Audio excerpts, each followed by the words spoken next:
Thank you, Unity Band. Oh, it's still like new hearing you guys playing together again. This is wonderful. Welcome to Unity Spiritual Center of Lansing. We are practicing COVID safety measures here. The people that are in our building, we're not open for occupancy yet, but all the members of today's service, we're staying socially distanced, and when we're down near each other, we do wear a mask, just so you know, and I hope you are doing the same thing. Here at Unity, our mission is to spiritually awaken to our oneness with God, each other, and all creation. And this stems out of a vision that we have, seeing a world powerfully transformed through a growing movement of a shared spiritual awakening. And we say shared because we understand it's not about finding a right and perfect answer. It's about honoring ourselves and each other, whatever path we are on and wherever we are on that path. So we're going to begin today's service with our ecumenical prayer. The enlightenment of the Buddha shines within us. The compassion of the Christ moves through us. The power of Jehovah strengthens and guards us. The presence of Allah surrounds and guides us. Wherever we are, the Tao is, and all is God. And we're going to take a moment here to connect, but we're learning to connect in new ways. I think the most popular form is going to be namaste from now on, but just give yourself a little self-hug. We all need a little bit of caring, a little bit of self-havening and compassion right now. And if you need to touch something tangible, I want to let you know that we have 3 magnificent willow trees that have asked me to be touched. They would really like people to come out and hug and share their love with them. So you can do that the next time you're out on the grounds here at the Unity campus. But then I'm going to turn it over to Greg, doing platform today. Greg Denning, thank you. Thanks, Reverend Sharon. Today's daily word is imagination, inspired by words attributed to Jesus in the Gospel of Luke. For I tell you that many prophets and kings desire to see what you see, but did not see it, and hear what you hear, but did not hear it. In childhood, our imagination helped us see fascinating shapes and wondrous creations in cloud formations. Picking up a twig, we might have pretended we held a magic wand that would give us magical powers. An ordinary box could become a vessel to sail on or under the seas, an aircraft to fly higher than the mountains, or even a spacecraft we could fly to explore the stars. Much more than whimsy, imagination is a powerful tool. We use our imagination with intention to give shape to our dreams and goals. Although our childhood may be a memory, we are grateful that we can still use our imagination to create the life of our dreams as we envision possibilities beyond the reality we know and the world we see. So let's affirm together, I imagine limitless possibilities. And one more time, I imagine limitless possibilities. And each month we highlight and focus on one of our ministry's core values. This month we are focusing on spiritual awakening as we begin our process of making this place our new church home. The entire world is experiencing something unlike anything we have ever experienced before. The pandemic has invited us to explore our personal core values more deeply than ever before. We are each developing a new understanding of our oneness. We are understanding our diversity is not conflicting values, but a reflection of the infinite expression of spirit within us all. The spiritual tools we learn and put into practice help us to embrace the divine as the essence of our own being and to recognize this essence in everyone around us. We express our spiritual nature through positive relationships with others and in service to the movement of a shared spiritual awakening. And the core value, we seek to experience and live from a state of conscious oneness with God, each other, and all creation. And let's affirm that together at home. We seek to experience and live from a state of conscious oneness with God, each other, and all creation. And today we are coming to you by live streaming from our new sanctuary on Washington Road. We are waiting for two things to happen before we gather again in person. First, we want to see several weeks of declining COVID rates in our area, and Michigan is a real hot spot right now. And second, we need to complete work to bring us into compliance with safety codes so that we can get an occupancy permit from Delhi Township. So for the present time, we are still offering gatherings on Zoom. Mondays at 1:30, we have A Course of Love with Lucille Olson. Wednesday at 6 o'clock p.m. is our prayer circle. And Thursdays at 7 o'clock p.m. is A Course in Miracles with Dan and Carol Maynard. And Monday through Fridays, the Zoom room is open for Conversation Cafe, an informal time to see some other faces and talk about whatever comes up. The Zoom link can be found at the USCL Facebook page or contact the church office. If you have prayer requests, you can place them on our website, email the church office, or put them in our Wednesday night prayer service. And I will turn this back over to Reverend Sharon. Thank you, Greg. Let's just take a moment to continue to set the tone, a prayerful tone for today, as we just take that time to bless our neighbors. And our neighbors are not just those physically close to us, but not too close, and all over the world. So we take a moment to pray with understanding and compassion in our hearts, knowing that divine light always shines, even in the darkest moments. We bless our medical community and our essential workers, all who are devoted to serving others in our times of need. We bless those in grief, whatever their loss, knowing that God is their strength. We lift our gaze to remember our shared humanity, our unity. Centered in God's presence within, we know the truth for each person in our neighborhood and on this planet. We are guided by wisdom, arising in love as we act in ways that foster peace and understanding for all. And so it is. Amen. And now let's continue in that prayerful mode as we bless this community, Unity Spiritual Center, which really is you and I. Unity Spiritual Center of Lansing embraces its journey of spiritual growth. We bless our times of wandering and wondering. We give thanks that each path that ended redirected our attention to a new path of bountiful blessings. We are right now living as a greater expression of love, a force for good in our neighborhood and in our own lives. We are receptive to the handprint of God guiding us to a greater understanding, to fields of unlimited possibilities, to new opportunities to be a meaningful light shining in our world. And so it is. Shalom, Allah, Amen, Namaste. Now, we have a very special gift for you this morning. We have a musical ensemble. If you'd like to come on up, and I'll be moving things around as I tell people about who is here. Lila Epley is having a mitzvah. And if you haven't heard the term mitzvah before, come on up while I'm talking. That is the gender-neutral name now for bar mitzvah or bat mitzvah, right? Yes, my wife is Jewish. She was explaining this to me last night. So, okay. And she is doing this incredible sing out loud for her mitzvah. And the funds that she raises for this is going to Maison, which is just this great organization that the purpose is to feed food, people that need food. And a lot of people need food in the United States and Israel. Right. So do you want to say anything else about this event? When is it? It is a concert of 8 songs and...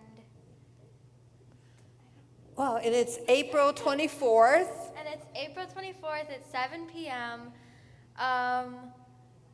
It's going to be a live stream, and there's going to be... Tickets. Yeah, Tickets, because we want to raise money to help feed people. And so if they go to Eventbrite, they can find it. Yes. Okay. They can find it. And I'll put, you know what, I'll put your poster up on our website in case anybody's looking for it, because you guys are spectacular. I feel like we've gone, Lansing is in Broadway this morning. So with that, I'm just going to get out of your way and turn it over to you.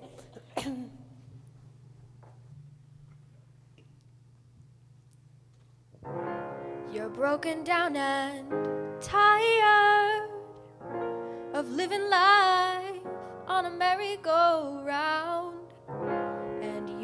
find that fighter, but I see it in you, so we're gonna walk it out.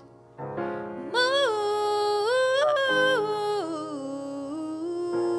mountains, we're gonna walk it out and move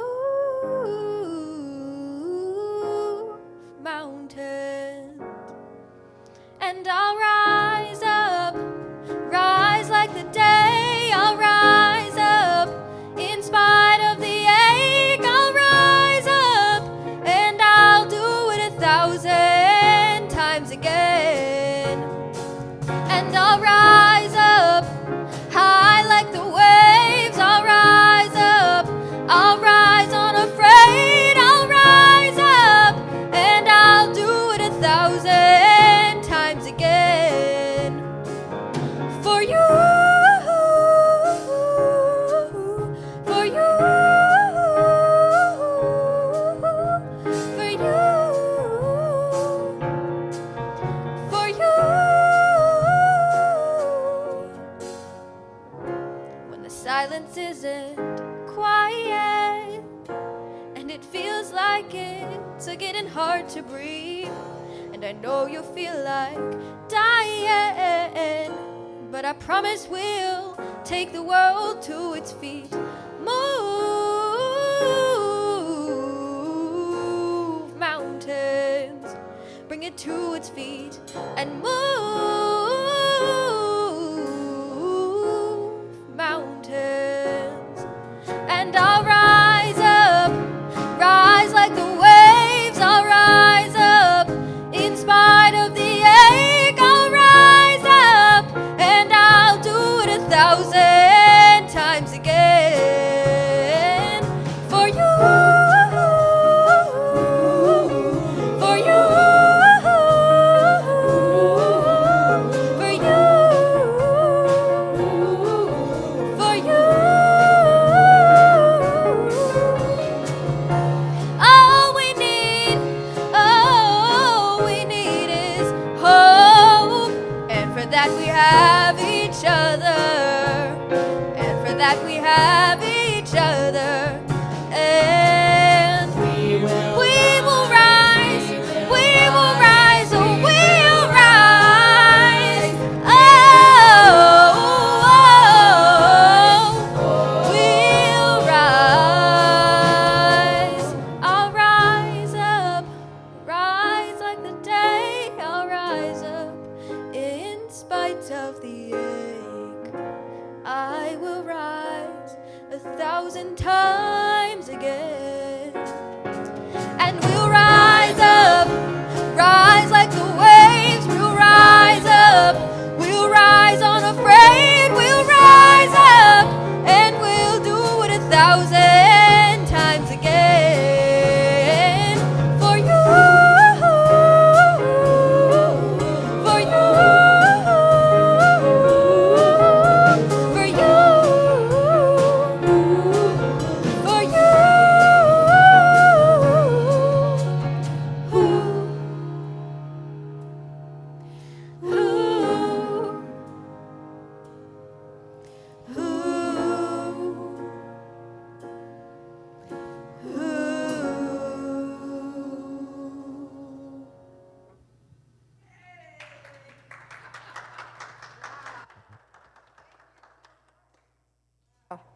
That was awesome. What did I tell you? Is that Lansing Broadway or what?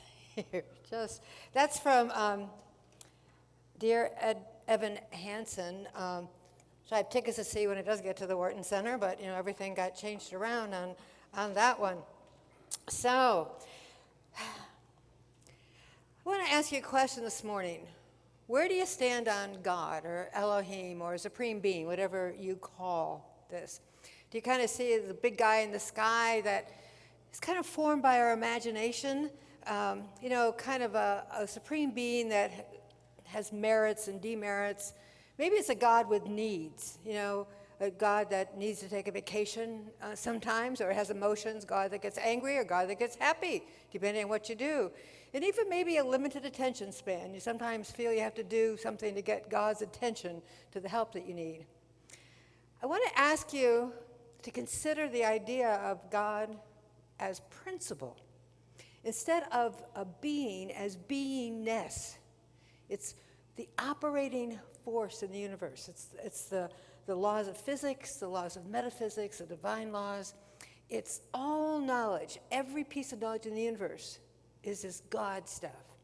Every force in the universe, whether it be gravity, whether it be centrifugal force, whatever that might be, that is the movement of God itself. And it's an immeasurable presence. Think of that as a principle, as a measurable presence that is not only the air that breathes, that we breathe, but it's what breathes us. It's so imbued into everything. And if you think of God as a principle, it means that God does not love you, because God is love. God is that very activity, that feeling, that expression of love. And we know that when we are all in that collaborative effort of love, it is such a powerful force that is really transformative within our life. So we have all this happening. Well, how do we access this? How do we incorporate this into our life? I'd like to start with that basic premise that there's only one power and one presence, whatever you call it. But there's only one. There's not a duality. There's not something waiting to trip you up. There's just this force of love that includes all knowledge, all power, all presence. So whatever you call it, this is that in which we live and move and have our being. Now, our choice is we can use it, we can ignore it, we can try to manipulate it, a little bargaining thing going on there. How about trying to outsmart it or cajole it, perhaps? If I do this, maybe the universe, will you do this for me? But the interesting thing about this presence, it is that it is unwavering. It does not change. This is the surety of all that is. And all we need to do is find ways to harmonize with it. There's different ways to approach life. Life just happens. And then sometimes we get into this victim mode that life happens to us. Darn it, this is happening to me, right? And then we get that we're kind of co-creators here, and it happens through us until we have those moments of really getting the oneness, those aha moments that we get that life is happening as us. So next couple of weeks going to be kind of a handbook on our spiritual tools so that we can reach beyond any challenges we face to find a solution, to live into solution. And as it is with any talk, there's always the opportunity to live it before I give it. So I get in here yesterday, and the office was very cold. It was about 50, 60 degrees. And so I got this problem. So the first thing I do with a problem, I go through everything that I know to fix it. You check the thermostat, and then I called somebody for help, but there wasn't any response. And so when what I know how to do doesn't work, instead of messing things up a whole lot more, it's a really good idea maybe just to sit with it, just to let things evolve and see what ideas might come to us. And when no answer came about how to fix the heating situation, I called somebody else for help. I called Consumers Gas because Jerry was here and he was working, and he saw that the gas was turned off, which is why we didn't have any heat. And when he turned it on, we could smell gas. This is never a good thing to smell gas. So then it's about getting out of the way and let this presence work. When Consumers Gas came, they found where the leak was. We got it fixed. And it was a quick response. We didn't have to wait because we didn't try to mess it up. We became in harmony with what was going on, what knowledge was available, who was available to help, because we are all the presence of that God stuff. And so this challenge became a solution. So all of us have the spiritual toolbox. I brought mine back here. Jerry cleaned it up for me a little bit. I like a bright yellow one because I lose things, and the yellow kind of stands out. And so we've taken classes, we've read books, Sunday messages. Hopefully you get some stuff for your spiritual toolbox. We have friends that share things with us that really help us lift us up and guide our life and expand our perspective on things. We share stories. And I want to tell you a story actually right now. There was this tribe of South American Aborigines, and they lived right beside a river. And the farmers, they worshiped this river. This was a holy river to them. They respected it. They looked at it endlessly. There was this wonderful meditation of just watching the water flow by. And sometimes they feared it when it overflowed its banks. I mean, water can be pretty destructive. But the interesting thing about this tribe was they never utilized the stream. This stream was an endless supply of food. It was transportation. It could have been harnessed for power. It could have been used for recreation. Well, that's just like our spiritual tools. They're always ready for us, but we need to learn to use them and then use them. Actually take them out of the box and use them. There was this group of mature people. I don't like the term elderly as I'm getting older. They were having coffee and overheard the conversation. And this one person goes, "Oh, my arms are so weak I can hardly hold this coffee." Another one says, "Oh, my cataracts are so bad I can hardly see my coffee." "Eh? I can't hear anything, huh? Oh, I can't turn my head. This arthritis in my neck makes it really hard." "Well, you know, for me, my blood pressure pills make me dizzy." Another one says, "Oh, I can't remember what I'm doing half the time unless I write myself a note." Guess that's the price we pay for getting old. There's this pause, and they go, "Oh, that's not bad. Thank God we can still drive." Thank God I can still drive. That sense of gratitude, that's a really great spiritual tool. I'm going to see if I got one here in my toolbox. Oh, yeah.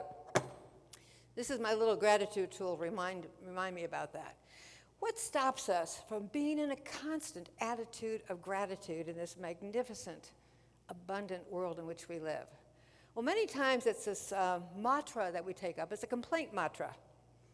I don't know what yours is, but it might be something like, "That's not fair.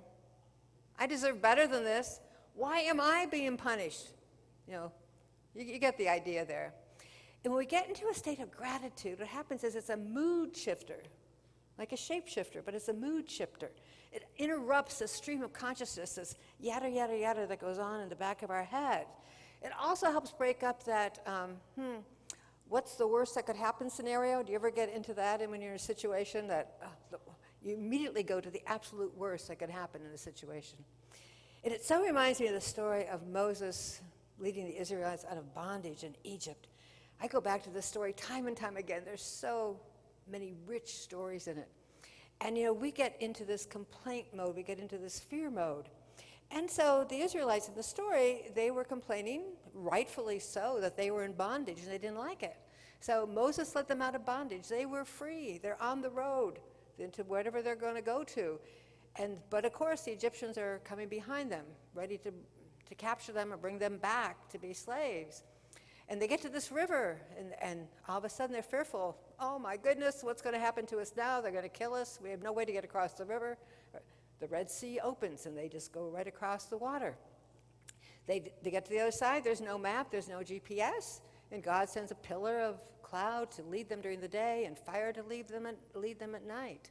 "Oh, but we're going to starve. There's no McDonald's out here. No Big B's coffees. I mean, nothing like that." And, you know, birds fall from heaven to feed them. There's manna on the ground every morning. And yet they get back into that complaint mode in their head. "There's no water here. We're absolutely going to die of thirst." And Moses hits a rock and the water pours out. This goes on and on and on, always back to the complaint side. And then this grace comes in where they are given what they need for that day to move forward until they finally reach the promised land in spite of it all. But think how much easier it is our life would be if instead of going into the complaint mode, we could stay in that attitude of gratitude. And the reason I have this little dragonfly here, there's lots of reasons, but it's actually a little magnet. And when we get into the attitude of gratitude, it just puts us into harmony with those laws of the universe, puts us into harmony for the things that we want. It's saying, "I appreciate you." We all like to be around people that appreciate us. It feels welcoming. It feels warm. It feels nice. It warms our heart up, if you will. Now, the idea of gratitude sometimes gets mixed up with the idea of etiquette. You know, if somebody gives you something, you're supposed to say, "Thank you." But there's something about that that kind of construes a debt that, thank you, I owe you one. And sometimes if it's just focused on the thing, if it wasn't the right thing or the thing wasn't good enough, maybe the thank you isn't quite as sincere. But we move into that gratitude as a state of being. It's just appreciation of it all. What is there not to appreciate in this moment? Especially today, look out these windows. Appreciate nature, appreciate this world that supports us. We stand on it, we stomp on it, we run on it. We do all these things on it. It still loves us and supports us every day.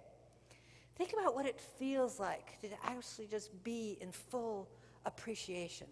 For me, I can just feel the warmth just go from my heart and just expand out in my body. It's such a breathtaking internal feeling, an internal breathtaking presence that's within us. And, I know there are times that it's hard to be grateful. If I have a toothache, it's really hard to be grateful. If somebody has just cut me off on the road or said something that I took personally, it's maybe a little harder to be grateful about that person. So it's really helpful to have some go-to things, of thinking of like that view, deep appreciation. If there's babies around, that's immediate appreciation. Think what happens when you see, or puppies work too, or kittens, any little babies, or the little birds that are going to be poking out of nests very soon. Gratitude is just such a wonderful pattern interrupter. It immediately takes us out of that what's the worst case scenario into a scenario of possibilities. It tunes us physically, emotionally, mentally, and spiritually.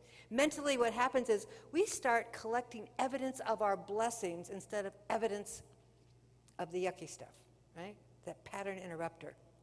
So it's very easy to sit down and list all the trials and tribulations, and all of us, listen, after, what are we now, month 13 in this world pandemic that has interrupted all the things that so many of the things that we so love. It's really easy to list all the things I can't do or I want to do or being stymied by or health challenges that have happened through this pandemic.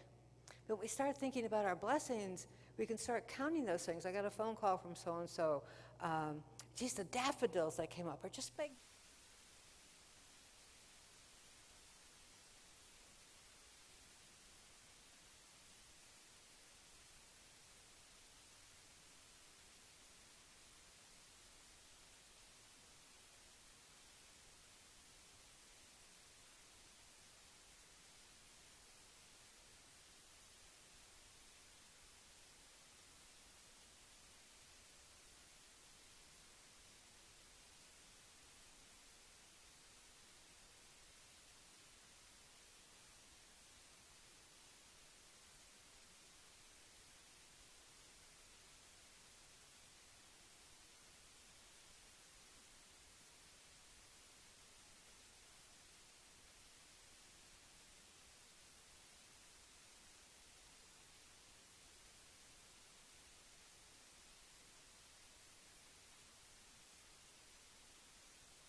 When it's out of sync, not so good, but a little tightening there and it works pretty well.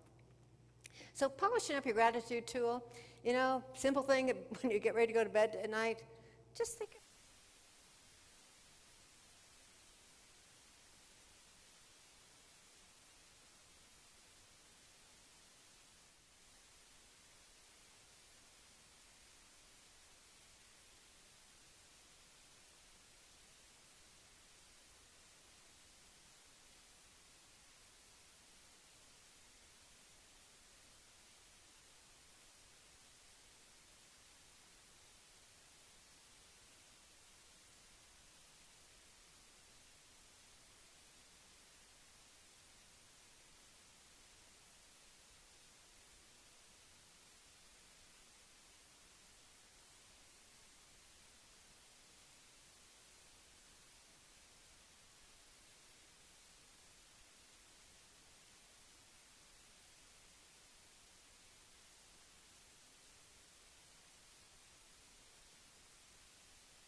I drop.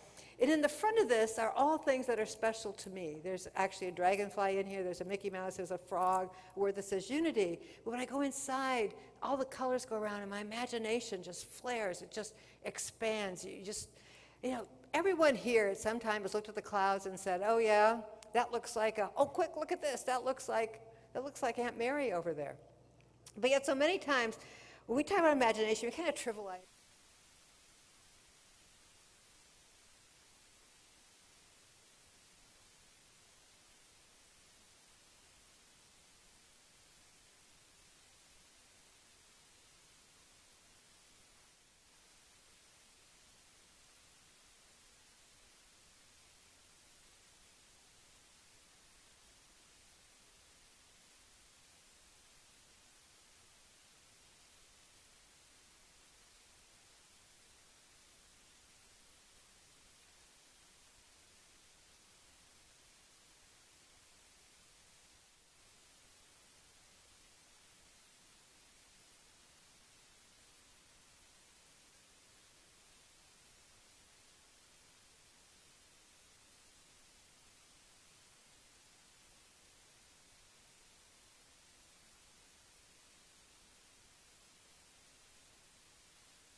I love that.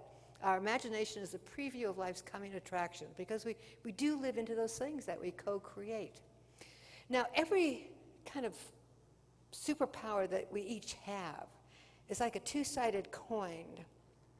And imagination, if it is overblown, if that's all you live in is your imagination, you become a daydreamer, you live in a fantasy world, and nothing much happens. It really needs to be in balance. It's kind of like blowing up a balloon too much, and then it explodes.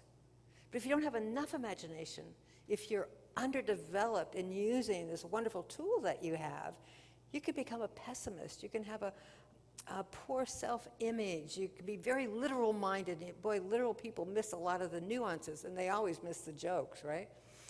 So, and that'd be kind of like an inflated balloon. So finding that wonderful balance where we allow that imagination just to stir our passions and move us forward into new directions, into new projects, into new friendships, into new gardens, whatever it might be where we're being moved. Unity co-founder Charles Fillmore wrote on imagination, he said, "The home of imagination is the realm of ideas, where another dimension of mind is open to it. The imaging faculty, that faculty we have to picture something that doesn't exist yet, gives humans the ability to project itself through time and space and thus rise above these limitations as well as over other limitations." And I think of those shots of the lander on Mars, to hear the sound of Mars. A lot of us have imagined space travel. And it was only out of that imagination that it finally got to fruition that we actually have made a little print there on Mars. Is that even when the conscious mind is asleep, when we're asleep, the imagination continues its activity and we have dreams. So you can see how good it would be to think about the things that bless you before you go to bed, because you're setting your unconscious mind up so when you're asleep, you can imagine wonderful things and take you places that maybe your human limitations wouldn't even think about. Now, there is a difference between thoughts and ideas. First, we have this idea which is kind of vague. And then as it comes closer into form, it becomes an actual thought, and you can start talking about it and measuring it and moving us forward. Right? So in this co-creative process that we have with the universe, these ideas come, where's the idea before you had it? Where's the thought before you had it? Out there in the universe, flowing through us in this wonderful process of making something that did not exist before you thought of it. So our imagination is that tool to gather these thought forms, to gather these ideas, to make them into substance, to make them a reality within our lives, within our world. Thank you, God, for the chair. Thank you, God, for the stage. Somebody's imagination. So using the tool wisely, first thing is avoid imagining what you don't want. And I say this to every parent because I have done it so many times when the kid is late and I imagine what could be happening. But avoid imagining what you don't want. Don't go to the worst case scenario. Imagine the best case scenario. And when we imagine things, imagine it's happening now, because in truth it really is. The very act of creativity has to begin in our mind. So whatever we're imagining is happening now. Maybe it's a trip you're going to take to Aruba or Hawaii. Right now as you start thinking about it, then the ideas will come about how you can make this happen. And the other thing I want to tell you about this tool, it's really okay to imagine something fun. This is not just for the things you need to survive. This is to make life rich and filling. So spiritual tools are little things you might want to take on for the week. Think about how you could use imagination and gratitude to approach maybe a challenge that you have coming up in your life. And a good practice is every day, think of one thing you can be grateful for, or imagine one thing that is not happening right now that you would love to have happen.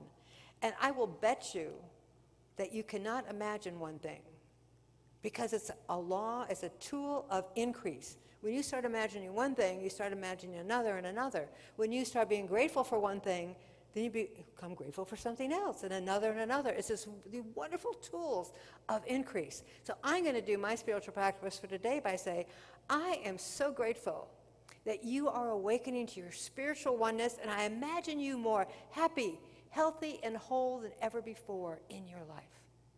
And with that affirmation, let's go into a time of meditation. Just allow these ideas to kind of sift into ourselves on a very deep level.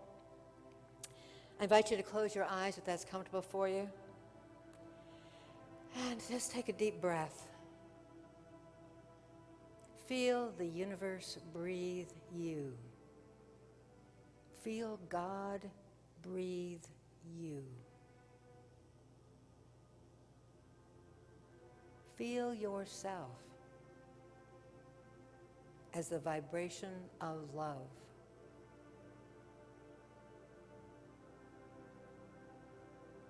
Imagine every cell of your body vibrating love.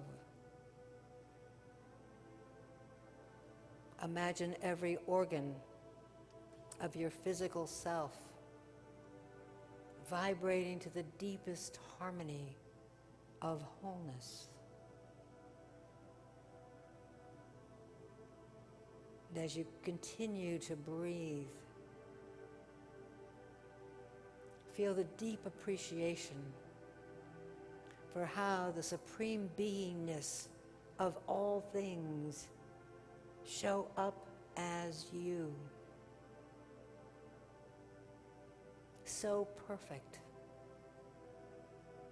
Even what we might deem imperfections. So complete, even when our humanness might see lack. So joy-filled that it encompasses all of our grief, our doubt, our pain and hurts, even as we embrace the wonder of our life and our world. Let us take a deep breath yet again and feel a breath that moves in us and through us and radiates out beyond the room, beyond the city, beyond the planet. Imagine that breath into the infinite universe.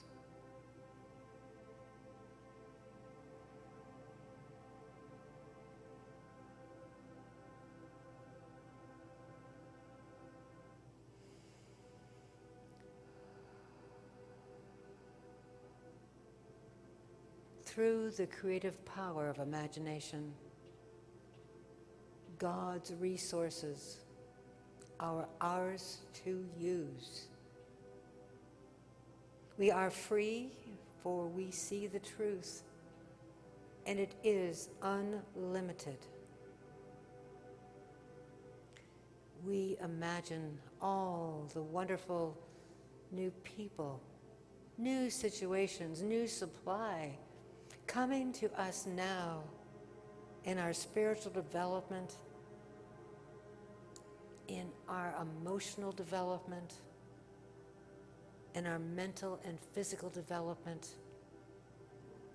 as we spiritually awaken to our oneness.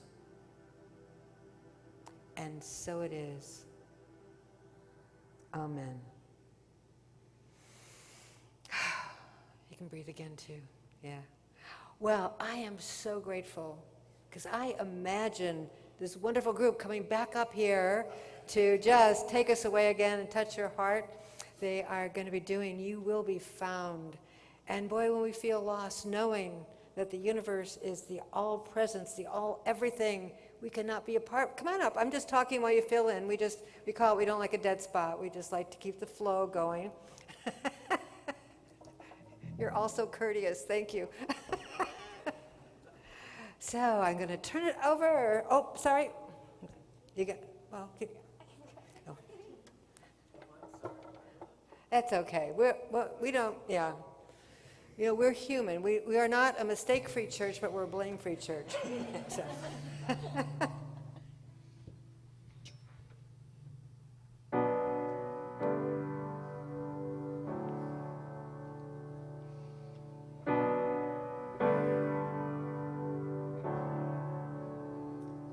Have you ever felt like nobody was there? Have you ever felt forgotten in the middle of nowhere? Have you ever felt like you could disappear? Like you could fall and no one could hear?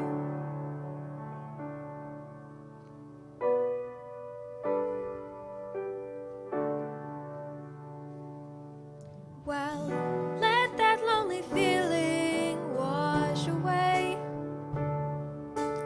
Maybe there's a reason to believe you'll be okay. 'Cause when you don't feel strong enough to stand, you can reach out your hand. And oh, someone will come running, and I know they'll take you home. Even when the dark comes crashing through, when you need a friend to carry you, and when you're broken on the ground, you will be found. So let the sun come streaming in, 'cause you'll reach up and you'll rise again. Lift your head and look around. You will be found. You will be found. You will be found. You will be found.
someone to carry you. You will be found. You will be found. You will be found.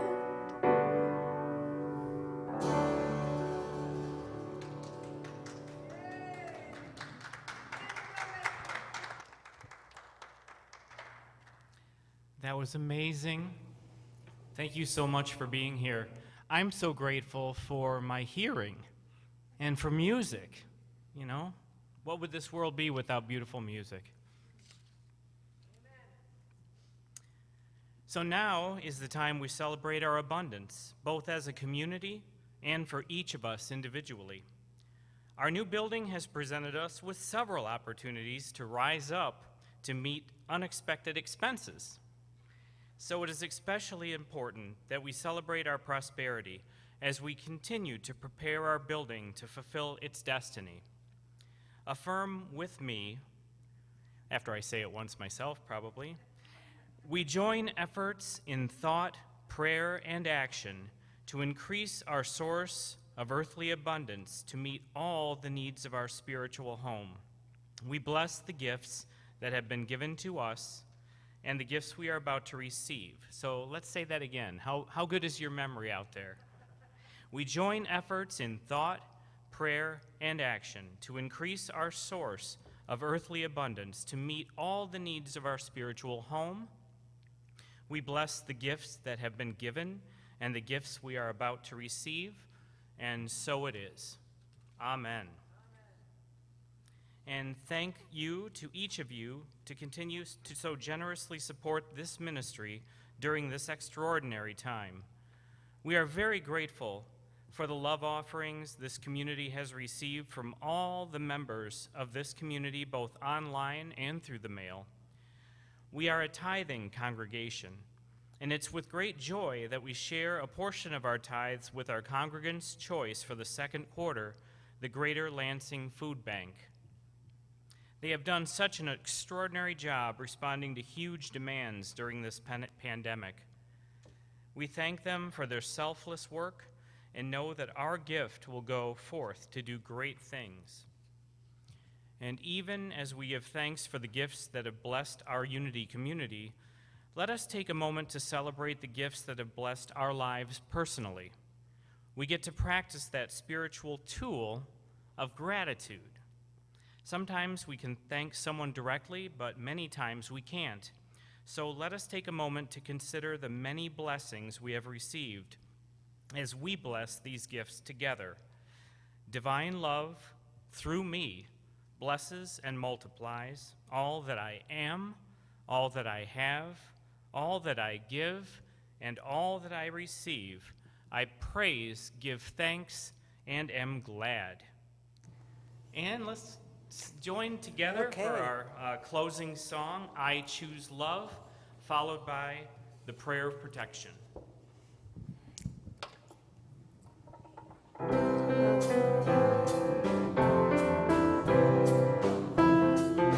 forgot my remote. Peace in my life is growing because I choose love. Love's always present, it's what we're made of. I choose love. We are a part of each other. We are one tie that binds us can't be undone. I choose love. Peace on our planet is growing because I choose love. Let love be present is what we're made